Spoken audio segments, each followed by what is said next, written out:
The soft glow of the computer screen lit up Karoline Leavitt's face as she worked late in her office. The clock on the wall showed 11:30 p.m., but she had promised herself to finish reviewing the policy documents before going home. At 32 years old, Karoline had already built an impressive career in politics. Her blonde hair was pulled back in a simple ponytail, and the sleeves of her white blouse were rolled up to her elbows, showing her determination to get things done. Her phone buzzed on the desk. Then it buzzed again and again. Karoline frowned. 3 text messages in a row usually meant something important had happened. She picked up her phone and saw messages from Mary Williams, her assistant. "Are you watching Colbert right now? You need to turn it on. Call me as soon as you see it." Karoline's stomach tightened. She reached for the remote and turned on. The small TV in the corner of her office, The Late Show with Stephen Colbert, was playing. She increased the volume and watched as Stephen Colbert spoke directly to the camera with a serious expression that was unusual for the comedy host. "Tonight, we have information from trusted sources that Press Secretary Karoline Leavitt knowingly provided false information about the new healthcare bill," Colbert said. "According to our sources, Ms. Leavitt told reporters that the bill would not affect current Medicare recipients, when internal White House documents clearly showed it would cut benefits for millions of seniors." Karoline froze, her mouth slightly open in shock. This wasn't just wrong, it was completely backward. She had fought hard to make sure the bill would protect Medicare recipients. She had the meeting notes, emails, and official documents to prove it. Her phone rang. Mary was calling. "I'm seeing it," Karoline said when she answered, her voice tight. "This is absolutely false. It's already spreading online," Mary said. "Twitter is blowing up. CNN and Fox are both running with it. Calling for comments." Karoline took a deep breath. "Tell them we'll have a statement in the morning. I need to talk to legal first." After hanging up, Karoline stared at the TV in disbelief as Colbert continued talking. The comedian was now making jokes about her, suggesting she couldn't be trusted. The studio audience laughed. Karoline felt a mix of anger and hurt rise inside her. She'd always played by the rules, always checked her facts. Now her reputation was being damaged on national television based on something that wasn't true. She called her boss, Bill Norton, the White House Chief of Staff. "I've seen it," Bill said before she could speak. His voice sounded tired. "The president has been informed. We're meeting first thing tomorrow at 7 a.m. "Bill, you know this is completely false." "I have all the documentation, I know, Karoline, but this is politics. The truth matters less than the story. Get some sleep. Tomorrow will be a long day." But sleep didn't come easily that night. Karoline tossed and turned in her bed, checking her phone repeatedly as the story spread across news websites and social media. By 5 a.m., she gave up and got ready for the day, choosing a dark blue suit that made her look professional and serious. As she drove to work, the morning radio shows were all discussing the Leavitt scandal, as they were now calling it. One host questioned whether she should resign. Another wondered if criminal charges were possible. None of them had reached out to her for comment. At the White House, security guard Frank Murphy gave her a sympathetic nod as she passed through the checkpoint. "Tough night, Ms. Leavitt?" "Could say that, Frank," she replied with a small smile. Mary was already at her desk when Karoline arrived, looking like she hadn't slept either. She handed Karoline a coffee and a folder. "I pulled together all the documents from the Medicare meetings," Mary said. "Everything that proves you were fighting to protect benefits, not cut them." "Thank you," Karoline said, grateful for Mary's efficiency. "Any idea where Colbert got this from?" Mary hesitated. "There are rumors it came from someone inside the White House." The thought made Karoline feel sick. Someone she worked with might have deliberately fed false information to damage her. Before she could respond, her phone rang. It was Alan Peterson, her communications director. "The press room is packed," Alan said. "Everyone wants a statement. We need to get ahead of this." "I'll be there in 10 minutes," Karoline replied. "Let's meet in my office first." Alan arrived looking stressed, his red tie slightly crooked. At 45, he had seen many political scandals, but being in the middle of one was different. handed Karoline a draft statement that denied the accusations in careful, formal language. "This won't work," Karoline said after reading it. "It sounds defensive and bureaucratic." "What do you suggest?" Alan asked, rubbing his forehead. "I want to fight back directly. I want to challenge Colbert to show his sources." Alan looked worried. That could escalate things. The White House usually prefers to let these stories die down. "This isn't going to die down," Karoline said firmly. "They're attacking my integrity. I won't sit back and let that happen." Their conversation was interrupted by a knock on the door. Bill Norton entered, looking grim in his gray suit. "The president wants this handled quickly and quietly," Bill said without greeting. "We don't need a public fight with a popular TV host." Karoline stood up straighter. "With all due respect, sir, I'm being accused of lying to the American people. I need to defend myself." Bill's expression softened slightly. "I understand, but we need to be strategic. The press briefing is in 20 minutes. Stick to the facts. Don't get emotional, and don't mention Colbert directly." After Bill left, Karoline looked out her office window at the reporters gathering below. She had always handled pressure well, but this was different. This was personal. Across town, in a small apartment filled with books and newspapers, John Martinez sipped his morning coffee while watching the news coverage of the Leavitt story. As a political reporter who had covered the White House for 8 years, something about this story didn't feel right to him. John had dark eyes that missed very little, and he had interviewed Karoline Leavitt several times. She had always been straightforward with him, even when it didn't benefit her. He opened his laptop and began searching through his notes and previous articles about the healthcare bill. After 20 minutes of reading, he found what he was looking for. His notes from a background briefing where Karoline had specifically discussed protecting Medicare benefits. Those notes directly contradicted what Colbert had claimed. John picked up his phone and called his editor, Olivia Scott. "I think there's something wrong with the Leavitt story," he said when she answered. "What do you mean?" Olivia asked, sounding distracted. "My notes from the briefings don't match what's being reported. I think someone might be setting her up." There was a pause before Olivia responded. "That's a serious claim, John. Do you have enough to write a story?" "Not yet," John admitted, "but I'm going to dig deeper." "Be careful," Olivia warned. "If you're right, someone powerful wants Leavitt to take a fall." As John began making calls to his sources, Karoline was walking into the White House press room. The room fell silent as she approached the podium, all eyes watching her intently. Camera shutters clicked rapidly, capturing her serious expression. This was the moment that would define how the public saw her, either as a liar or as someone unjustly accused. Karoline placed her notes on the podium, looked up at the room full of reporters, and began to speak. The press room was packed with reporters, all eyes fixed on Karoline as she stood at the podium. Camera flashes lit up her face as she took a deep breath and began speaking. "Good morning," she said, her voice steady despite her racing heart.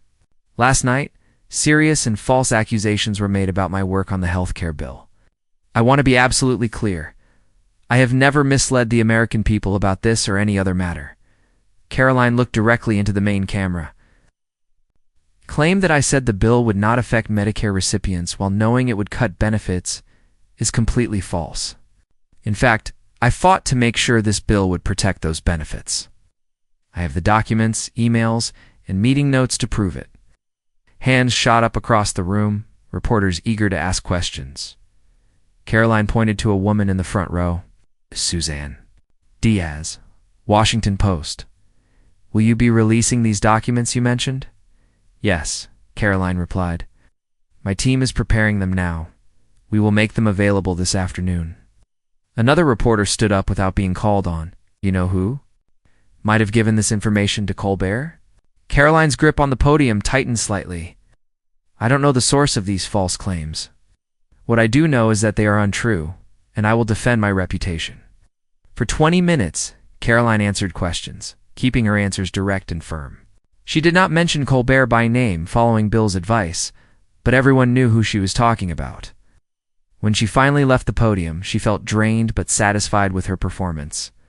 Back in her office, Mary waited with a worried expression. "You did great," she said, "but the online reaction is mixed. Some people believe you. Others are saying the documents might be fake." Karoline sank into her chair. We can't win, can we? If I defend myself, I'm being defensive. If I ignore it, I look guilty. We have one piece of good news, Mary said, handing her a note. John Martinez from the Daily Chronicle called. He says he has information that might help. John Martinez had spent the morning making calls to his contacts. He had spoken to 3 people who had been in meetings with Karoline about the healthcare bill. All 3 confirmed her version of events. Now he was sitting in a coffee shop 2 blocks from the White House, waiting for Karoline's call. His phone rang. Martinez? He answered. This is Karoline Leavitt. Mary said you wanted to talk. John kept his voice low. I've been looking into the accusations against you. My sources confirm your version of events. Someone is deliberately spreading false information. There was a pause on the line. Do you know who? Not yet, John admitted. But I have a lead. Can you meet me? They arranged to meet at a small restaurant known for its privacy. When Karoline arrived, wearing sunglasses and a casual jacket to avoid attention, John was already seated in a corner booth. Thank you for meeting me, Karoline said as she slid into the seat across from him. I didn't expect a reporter to be the one helping me. John smiled slightly. I'm interested in the truth, not just a good story. Something about this doesn't add up. He opened his notebook. I spoke to 3 people who were in the Medicare meetings with you. All 3 say you were fighting to protect benefits, not cut them. But here's where it gets interesting. One of them mentioned that Peter Walsh was pushing hard for cuts. Karoline's eyes widened. Peter Walsh was the deputy chief of staff, Bill Norton's right-hand man. Are you saying Peter might be behind this? I don't have proof yet, John cautioned, but I'm going to keep digging. While they were talking, the story continued to grow. On TV screens across the country, pundits debated whether Karoline should resign. The hashtag Leavitt lied was trending on social media. At the Late Show studios, producers were excitedly discussing the ratings boost from the previous night. Stephen Colbert sat in his office. Reviewing notes for that night's show, his producer Nancy Miller entered with a concerned look. We might have a problem, she said. The source who gave us the Medicare story? I can't verify their claims. I've been trying all morning. Stephen frowned. What do you mean? I thought we checked this before going on air. Yep, we did, but now I'm finding conflicting information. Doc Leavitt has just released documents backing up her side. Stephen leaned back in his chair, suddenly looking tired. I don't want to be part of a smear campaign, Nancy. If we got this wrong, we need to address it. Meanwhile, Karoline had returned to the White House to find Alan waiting with news. The documents have been released online, and several news outlets are starting to question Colbert's claims. Good, Karoline said, but we need to do more. This isn't just about defending myself anymore. If Peter Walsh is trying to undermine the healthcare bill by attacking me, we need to stop him. Bill Norton called her into his office later that afternoon. Unlike their earlier meeting, he seemed less concerned about keeping things quiet. The president watched your press conference, he said. He was impressed with how you handled yourself. Thank you, Karoline replied. But we need to talk about Peter Walsh. Bill's expression changed. What about Peter? Karoline told him about her conversation with John Martinez and the information he had uncovered. Bill listened without interrupting, his face growing more serious. These are serious accusations, Karoline. Do you have any proof? Not yet, she admitted, but it makes sense. Peter has always opposed the Medicare protections in the bill. He can discredit me. Maybe he thinks he can get those protections removed. Bill nodded slowly. I'll look into it. In the meantime, keep defending yourself. Public opinion seems to be shifting in your favor. That evening, Karoline watched Colbert's show with Mary in her office. They held their breath as Stephen addressed the controversy. So about last night's segment on Press Secretary Leavitt, he began. It appears there might be more to this story. We're looking into it. And if we got anything wrong, we'll let you know. It wasn't an apology, but it was a start. Mary squeezed Karoline's hand. He's backing down. It's not enough, Karoline said. A determined look in her eyes. I want the truth to come out completely. The next morning, John Martinez called with news. I found something, he said, excitement in his voice. Series of emails between Peter Walsh and someone at the network. That produces Colbert's show. They've been in contact for weeks. Can you prove the emails are about me? Karoline asked. Not directly, John admitted, but the timing matches up. And I have a source at the network who's willing to talk. I'm meeting them tonight. Karoline felt a mix of hope and anxiety. If John could prove Peter was behind the false accusations, she would be completely cleared. But Peter was powerful, with many allies in Washington. She was about to call Bill with this new information when Mary rushed into her office, looking pale. Colbert's producers just called, Mary said, her voice shaking slightly. They want you to appear on the show tomorrow night. Karoline stared at her in shock. They want me to go on the Late Show, after what they did. They say they want to give you a chance to tell your side directly to their audience. Karoline sat in silence for a moment, thinking. This could be a chance for Colbert to embarrass her on national television. But it could also be an opportunity to clear her name once and for all, in front of millions of viewers. Tell them I'll consider it, she finally said. But first, I need to make some calls. She picked up her phone and dialed John Martinez's number. John, I need everything. You have on Peter Walsh before tomorrow?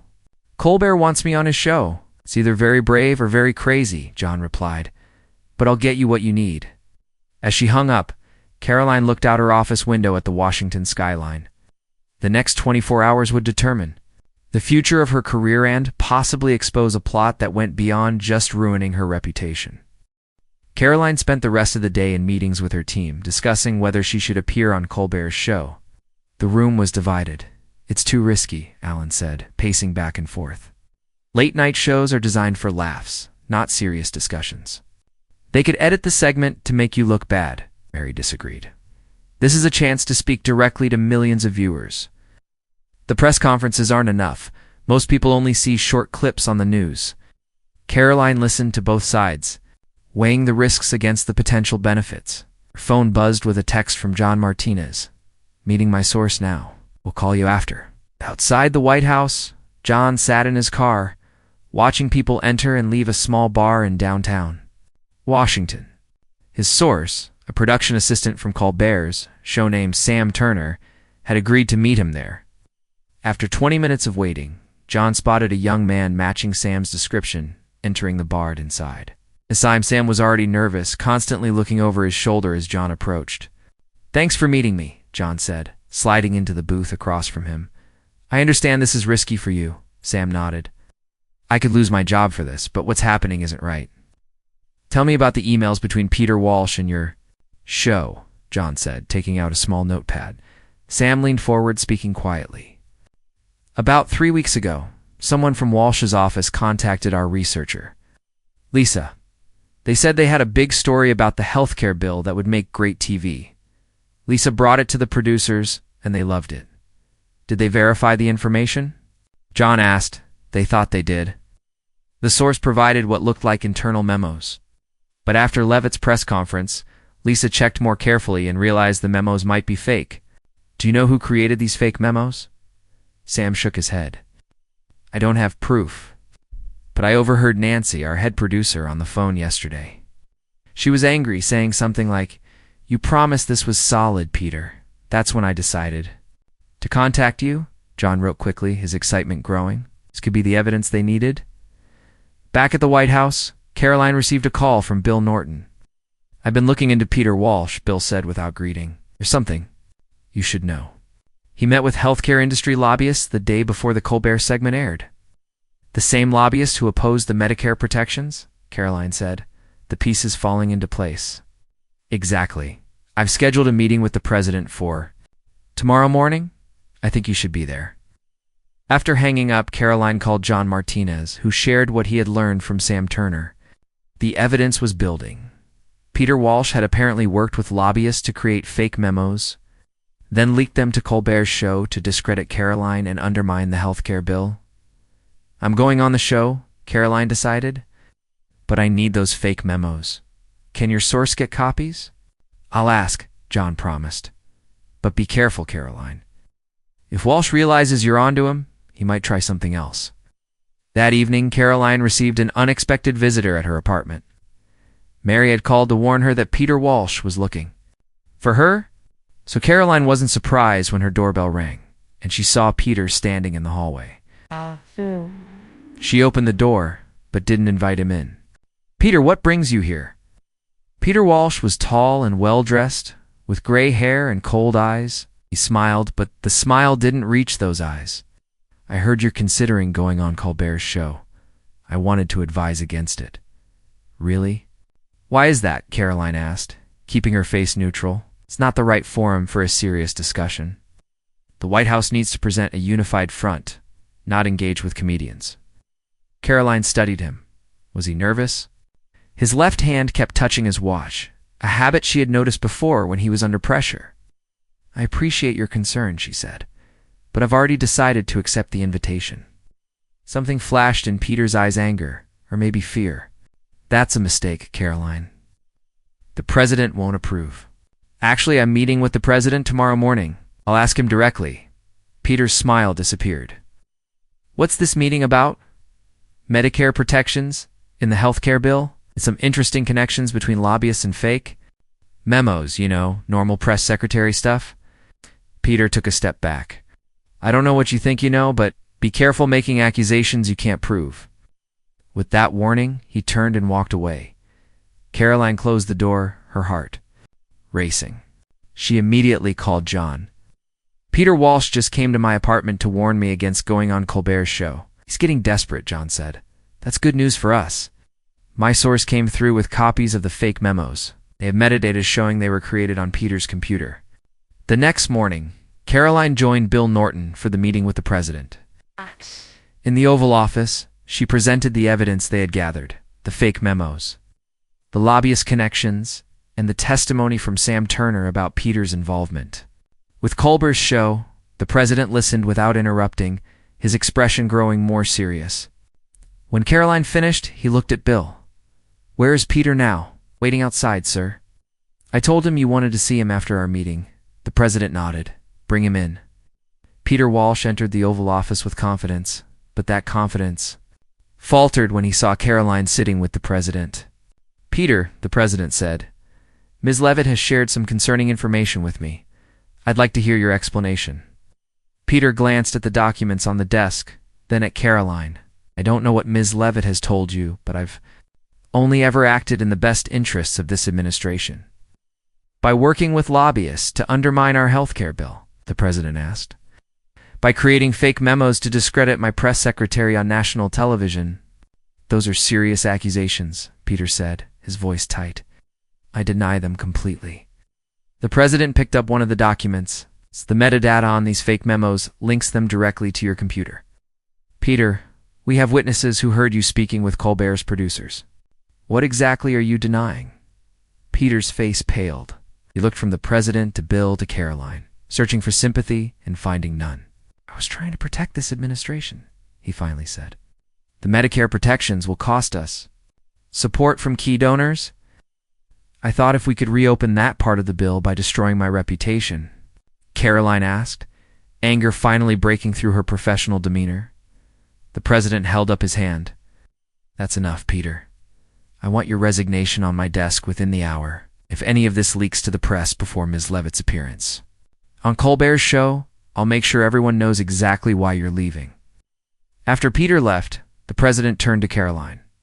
"Are you still planning to go on the show?" "Yes, sir. I think it's important to set the record straight." "I agree. But now you have a choice about how much to reveal about Peter's involvement." Karoline thought for a moment. "I don't want to create a scandal that might damage the healthcare bill. But I do want the truth to come out." "Find the balance," the president advised. "Clear your name without turning this into a bigger story than it needs to be." That afternoon, Karoline met with Stephen Colbert and his producers before the show. The atmosphere was tense but professional. "Thank you for coming," Stephen said. "I want you to know that we're prepared to issue a correction and an apology on air." Nancy, the head producer, looked uncomfortable but added, "Our researcher has confirmed that the memos we received were falsified. We should have verified them more thoroughly." Karoline nodded. "I appreciate that, but I didn't come here just for an apology. I want to use this opportunity to talk about the healthcare bill. Itself the real bill, not the misrepresentations." Stephen seemed surprised, but nodded. We can do that. As the time for the show approached, Karoline sat in the green room, reviewing her notes. John Martinez called to wish her luck. The story about Peter's resignation is starting to leak. He told her. People are asking questions.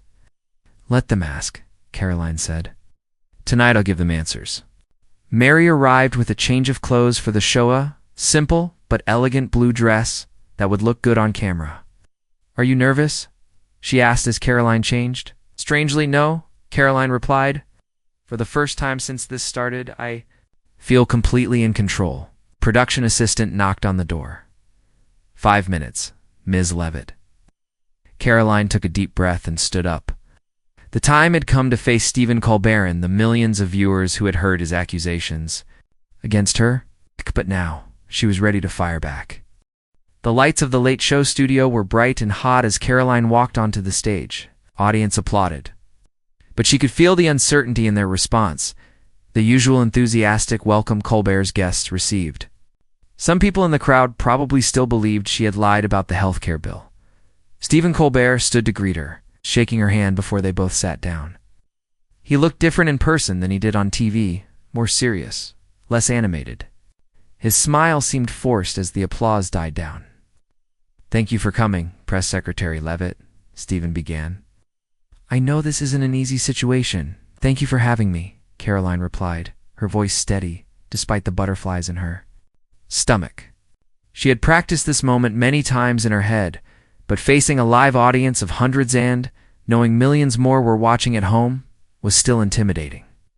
I think we should address the elephant in the room, Stephen said.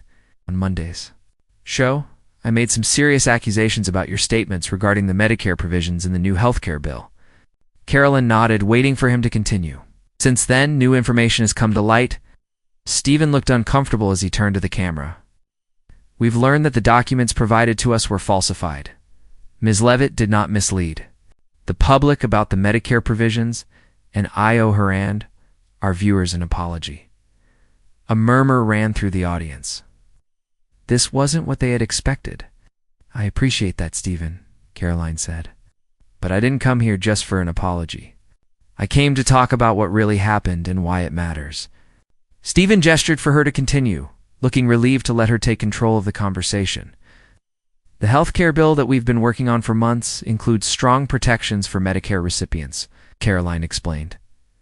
Those protections were threatened not by me, but by people who wanted to remove them to please certain donors and lobbyists. And when they couldn't do that through normal channels, they tried to discredit you, Stephen asked. Exactly, Karoline said. Line. Created fake memos that made it look like I was saying one thing in public while knowing something else in private. They wanted to damage my credibility so they could undermine the Medicare protections in the bill. Stephen leaned forward. Can you tell us who they are? Karoline had prepared for this question. She thought about the president's advice to find the balance to clear her name without creating a bigger scandal. Earlier today, the Deputy Chief of Staff, Peter Walsh, resigned, she said carefully. The White House statement cites personal reasons, but I can confirm that his resignation is connected to this situation. The audience reacted with surprised murmurs. Stephen looked genuinely shocked. This was news even to him, so the Deputy Chief of Staff was working against White House policy, he asked. He disagreed with certain aspects of the healthcare bill, Karoline explained. That's normal in any administration. We debate policy all the time. What isn't normal is creating fake documents and leaking them to the media to undermine colleagues. You disagree with?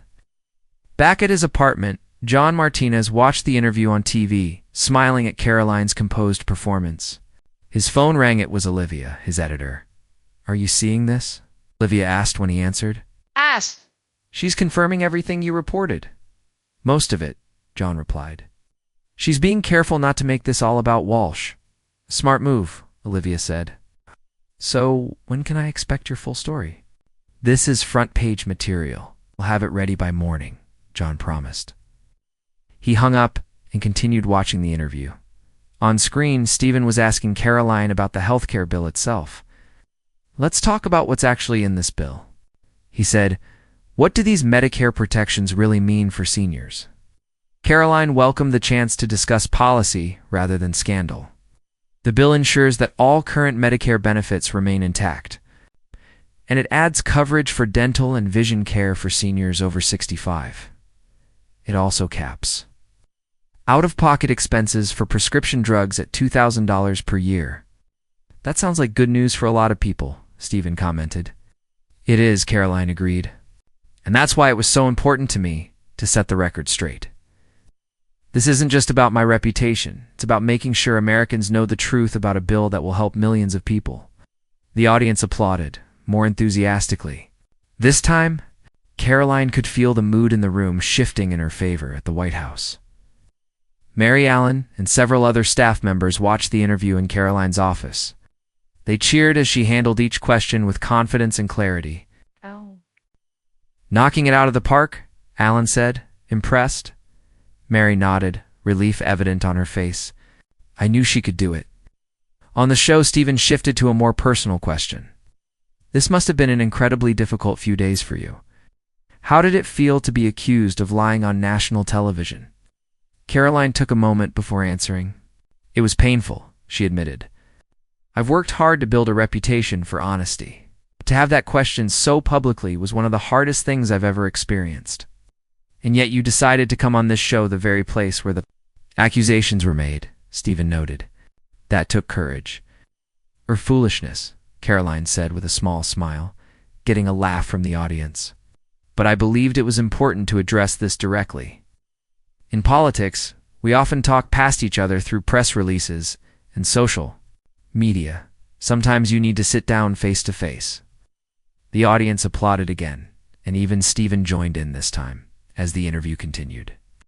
They discussed other aspects of the healthcare bill and the challenges of communicating complex policy to the public. Karoline was relaxed now, the initial tension having faded.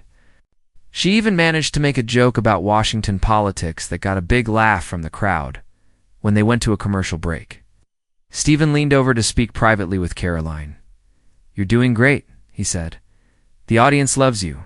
Thanks, Karoline replied. This isn't how I expected this to go. Me neither, Stephen admitted. For what it's worth, I'm truly sorry about what happened. We should have verified those documents more carefully. We all make mistakes, Karoline said. What matters is how we handle them afterward. No, when the show returned from the break, Stephen had one final question. After everything that's happened, do you think the healthcare bill will pass?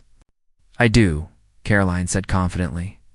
Because at the end of the day, this bill helps real people. It makes healthcare more affordable and more accessible. It's something both parties should support. And what about your job? Will you continue as press secretary after this? Karoline smiled. As far as I know, the president has been very supportive, but in Washington, things can change quickly, as I've learned this week. As the interview ended, the audience gave Karoline a standing ovation. She shook Stephen's hand and waved to the crowd before walking off stage where Mary was waiting for her. You were amazing, Mary said, hugging her. Thanks, Karoline replied, suddenly feeling exhausted now that the adrenaline was wearing off. Any news from the White House? The president called. He watched the whole thing and said you represented the administration perfectly. John Martinez texted his story about Peter Walsh, and the fake memos will run tomorrow. Nay, Karoline nodded, then it's really over. Not quite, Mary said, checking her phone. Your interview is already trending. Online. #Leavitt Vindicated is the top hashtag right now. And 3 morning shows want you to appear tomorrow. Karoline laughed. So much for things going back to normal. As they left the studio, several audience members approached to shake Karoline's hand and take photos with her. One elderly woman told her, "Thank you for fighting for our Medicare. We need more people like you in Washington." In the car ride back to her apartment, Karoline reflected on the past few days. What had started as a personal attack had turned into an opportunity to connect directly with the American people about policy that mattered. Maybe there was a lesson in that, a reminder of why she had gone into politics in the first place. Her phone buzzed with a text from John. Congratulations. You just gave a master class in how to handle a crisis. Karoline smiled and typed back. Couldn't have done it without your help. Coffee tomorrow? As The car drove through the nighttime streets of New York. Karoline leaned back in her seat, feeling a sense of peace for the first time in days. The worst was over. Now came the interesting part: what would happen next. The morning after her appearance on The Late Show, Karoline woke up to her phone buzzing non-stop with messages and notifications. The interview had gone viral overnight. Clips were playing on every news channel, and social media was filled with positive comments about her performance. Mary had sent her links to several news websites. The headlines were everything they could have hoped for. Leavitt triumphs on Colbert. Press secretary clears her name. Colbert apologizes for false accusations. Even more satisfying was John Martinez's front-page article in the Daily Chronicle, detailing Peter Walsh's scheme with the healthcare lobbyists and the fake memos. Karoline got ready for the day with a sense of lightness she hadn't felt in almost a week. She had 3 morning show appearances scheduled, followed by a meeting with the president back in Washington. It would be a busy day, but a good one. Her first stop was Good Morning America, where the host greeted her warmly. "That was quite a performance on Colbert last night," he said once they were on air. Karoline smiled. It wasn't a performance. It was just the truth. "Well, the truth made for great television," the host replied. "Your approval ratings have jumped overnight. People are calling you the most effective press secretary in years." Karoline hadn't seen the polling data yet. It's nice to hear. But what matters most to me is that people now understand what's really in the healthcare bill. The Medicare protections are going to help millions of seniors. Similar conversations followed on the other morning shows. Everyone wanted to talk about her confrontation with Colbert, but Karoline consistently steered the discussion back to the healthcare bill itself. By the time she boarded her flight back to Washington, she felt satisfied that she had used the spotlight effectively at the White House. She was surprised to find staff members applauding as she walked through the halls. Even security guard Frank Murphy had a big smile for her. "Saw you on TV last night, Ms. Leavitt. You showed him?" In the press briefing room, Porter stood as she entered for the afternoon briefing, a sign of respect she had never experienced. Before Susan Diaz from the Washington Post called out, "Welcome back, Karoline," and others joined in with supportive comments. Karoline felt touched by the warm reception, but kept her professional demeanor as she stepped up to the podium. "Thank you, everyone. It's good to be back. Now, let's talk about the president's infrastructure plan. The briefing went smoothly, with respectful questions, and none of the usual attempts to trap her with gotcha moments. When it was over, Alan waited for her outside. "The president wants to see you," he said, falling into step beside her. "And fair warning, he's in a very good mood." In the Oval Office, the president stood to greet her, something he rarely did. With staff, Karoline, the woman of the hour. "Thanks, sir," she replied, sitting in the chair he indicated. "I've been hearing from congressional leaders all morning," the president said. "Your interview has actually shifted some votes on the healthcare bill. 2 senators who were on the fence have now committed to supporting it." Karoline felt a surge of pride. "That's wonderful news, sir. It's more than wonderful. It's exactly what we needed." The president leaned forward. "But that's not the only reason I wanted to see you. I'd like to offer you a promotion." Karoline blinked in surprise. "A promotion?" "Deputy Chief of Staff," the president said. "Peter's old job, but with expanded responsibilities. I want you to oversee our communication strategy across all departments." Karoline was speechless for a moment. Deputy Chief of Staff was a major. Step up from press secretary closer to policymaking. More influence, more responsibility. "This is unexpected," she finally said. "I would be honored, sir, but may I ask why?" The president smiled. "You proved something this week, Karoline. Not just that you can handle a crisis, but that you can turn a crisis into an opportunity. That's a rare skill in politics." Across town, John Martinez was also having a good day. His editor had called him into her office to congratulate him on the Walsh story. "The paper's getting calls from everywhere," Olivia told him. "Other news outlets want to interview you about how you broke the story? And we've had a surge in subscriptions." John smiled. "Just doing my job." "Well, your job just got bigger," Olivia replied. "I'm promoting you to senior political correspondent. I want you to consider writing a book about this whole affair." That Evening, Karoline met John for coffee as they had planned. She arrived first and was sitting at a corner table when he walked in. Deputy Chief of Staff John said as he sat down. "Congratulations," Karoline laughed. "News travels fast." "It's my job to know things," John replied with a smile. "It's well-deserved." "So, "Is your promotion?" Karoline said. "Mary told me you're the new senior political correspondent." They spent an hour talking about the events of the past week, filling in details for each other that they hadn't known before. Despite being on opposite sides of the press-government relationship, they had developed a mutual respect. "So what happens next?" John asked as they were finishing their coffee. "The healthcare bill passes, you settle into your new role, and everything goes back to normal?" Karoline shook her head. "Nothing goes back to normal in Washington. There's always another crisis around the corner. But at least I'll be better prepared next time. I'll be watching," John said, raising his cup in a small toast. Over the next few weeks, things moved quickly. The health care bill passed with a larger majority than expected, partly due to the positive publicity from Karoline's Colbert interview. Peter Walsh found a job with a lobbying firm, though his reputation had taken a major hit. Stephen Colbert's ratings got a temporary boost from the controversy, and he occasionally made self-deprecating jokes about his investigative journalism career. Karoline moved into her new office as Deputy Chief of Staff, with Mary accompanying her as her senior aide. The larger space had a better view of the Washington Monument, and the walls were still bare, waiting for her personal touch. "We need to get some pictures up," Mary said as they unpacked boxes. "Make it feel like yours." Karoline nodded, pulling out a framed photo of herself as a young girl with her parents. "I'm thinking of getting the Colbert interview framed too," she said, with a smile as a reminder. "A reminder of what?" Mary asked. "That sometimes the worst moments can lead to the best opportunities," Karoline replied, "and that the truth usually wins in the end." 3 months later, Karoline found herself back in New York, this time as a guest on a different talk show. The host asked her about the Colbert incident, which had become something of a legend in political circles. Looking back, the host asked, "Would you have done anything differently?" Karoline thought for a moment before answering. "Trusted my instincts sooner," she said. "When the accusations first came out, I was shocked and defensive.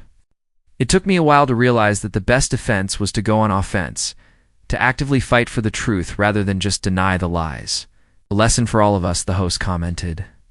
"And there's one more thing," Karoline added. "I learned how important it is to have allies you can trust. I couldn't have cleared my name without people like Mary Williams, my assistant, or John Martinez, the reporter who investigated the story. In Washington, we often talk about enemies and opponents. We don't talk enough about allies and friends." Night after the show, Karoline had dinner with John, who was now working on his book about the scandal. They were joined by Mary and Alan, who had flown in for a communications conference, as they shared stories and laughed over their meals. Karoline felt a deep sense of gratitude. Her career had nearly been destroyed by a lie, but instead, it had been transformed. More importantly, she had discovered who she could truly count on when it mattered most. When they parted ways outside the restaurant, John asked, "Ready for the next crisis?" Karoline smiled. "Bring it on. After Colbert, I can handle anything." As she walked back to her hotel, Karoline looked up at the New York skyline, glittering with lights. The city where her biggest professional challenge had occurred now felt like a place of victory. Whatever came next in her career, she would always remember the week she stood up to false accusations, fought back on national television, and emerged stronger than before.